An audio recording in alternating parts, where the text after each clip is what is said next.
அனைவருக்கும் வணக்கம். ஒரு தொலைக்காட்சி விவாதத்தில் என்ன பாரத் மாதா கி ஜெயன்னு சொல்றாங்க, அது எப்படி சொல்லலாம் முருகன் சன்னதியில் அப்படிதாங்க. அவங்களுக்கு நான் ஒன்னே ஒன்று சொல்லிக்கிறேன். பாரத் மாதா கி ஜெய் அப்படிங்கிற வார்த்தை ஒரு அரசியல் கோஷம் கிடையாது, ஒரு பிரிவினைவாதம் கோஷம் கிடையாது, தேச விரோத கோஷம் கிடையாது. பாரத் மாதா கி ஜெயங்கிறது ஒரு சுதந்திர முழக்கம். பாரத அன்னையே வணங்குகிறேன். பாரத அன்னையே வணங்காம பாகிஸ்தான் அன்னையை வணங்குவாங்க? பேசுனீங்களே டிவி விவாத நிகழ்ச்சியில, பாரத அன்னையே வணங்குகிறேன்னு. எங்க பாரத தாயை வணங்குறோம். ஆர்மியிலும் சரி, துணை ராணுவத்திலும் சரி, பாரத் மாதாகிங்கிற கோஷம், பாரத் மாதாகி ஜெயங்கிற கோஷம் முழங்கி கொண்டே இருக்கும். எப்பயுமே யூனிஃபார்ம் சர்வீஸ் போறோம், ஒவ்வொரு ஆளும் சொல்லிட்டு தான் இருப்பாங்க.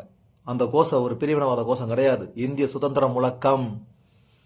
அதை எங்கனாலும் சொல்லலாம். அதை சொல்லக்கூடாதுங்கிற உரிமை உச்ச நீதிமன்றத்துக்கே கிடையாது.